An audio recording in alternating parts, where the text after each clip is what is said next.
कदापि नहीं ब्रह्मदेव, मैं आपसे बड़ा हूं, इसीलिए आपको मेरे आदेशों का पालन करना होगा। असंभव! आपको मेरे आदेशों का पालन करना ही होगा।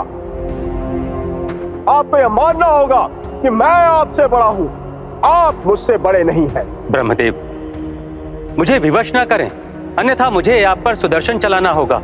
यदि आपने सुदर्शन चक्र प्रयोग करने की भूल भी की तो मैं अपना ब्रह्मास्त्र चलाने के लिए विवश हो जाऊंगा।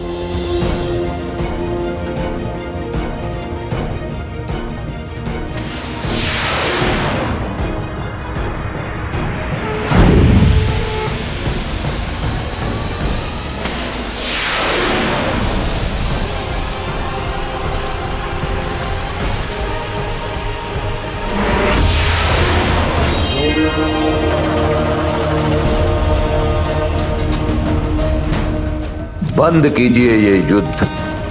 आप दोनों अपने अपने अस्त्र रोककर उन्हें पुनः धारण कर लीजिए।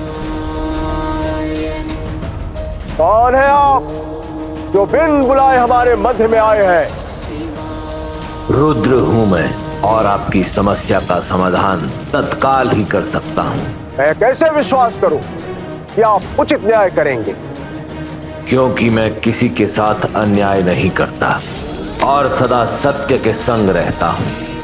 हे रुद्र, इस सत्य से मैं अवगत हूं, इसीलिए आपकी मध्यस्थता को स्वीकार करते हुए मैं अपने सुदर्शन को पुनः धारण करता हूं।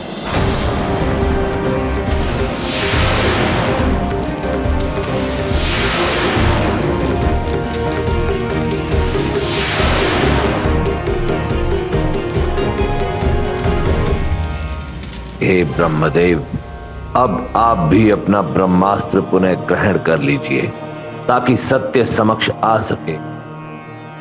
मुझे ज्ञात है जो सत्य समक्ष आएगा वो मेरे ही हित में होगा, अतः मुझे अपना ब्रह्मास्त्र लौटा लेना चाहिए।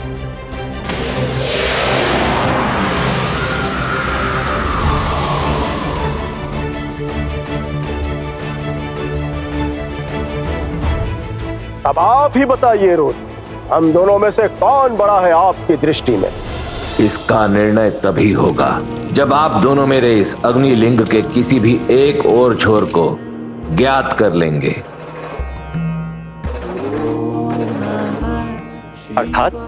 अर्थात आप दोनों को मेरे इस अग्निलिंग के ऊपरी अथवा निचले छोरे में जाना होगा। जो भी मेरे अग्निलिंग को सर्वप्रथम पूर्ण रूप से देखने में सफल हो जाएगा वही बड़ा माना जाएगा। क्या आप दोनों को यह स्वीकार है? मुझे स्वीकार है।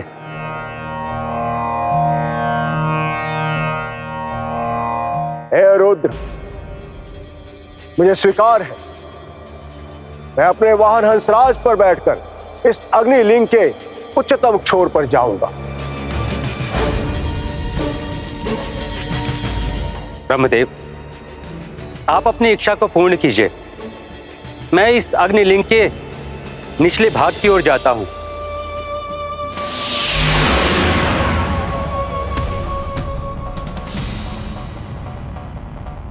और इस प्रकार ब्रह्मदेव और श्री विष्णु को सहस्र वर्ष बीत गए, परंतु उन्हें अग्निलिंग का ना ओर मिला और ना ही छोर।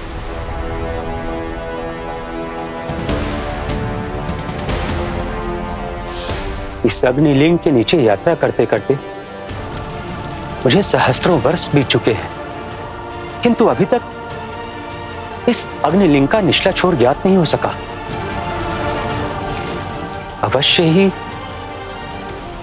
रुद्र नामक वो कोई महाशक्ति है जो हमारी कठिन परीक्षा ले रही है।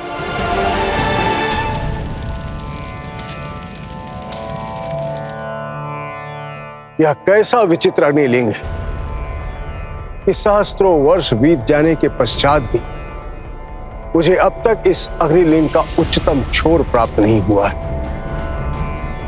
मेरी ही भांति विष्णुदेव को इस अग्निलिंग का नीचे का छोर प्राप्त नहीं हुआ होगा, परंतु मैं कदापि पराजय स्वीकार नहीं करूंगा। किसी न किसी युक्ति से मुझे इस प्रतियोगिता में विजय को प्राप्त करना ही होगा। ताकि स्वयं को मैं इस सृष्टि में सबसे बड़ा सिद्ध कर सकूं।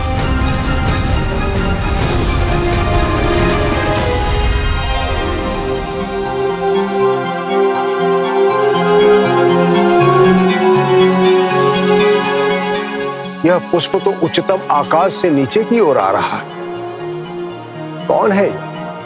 अवश्य ही इस पुष्प ने इस अग्निलिंग का उच्चतम शिखर देखा होगा।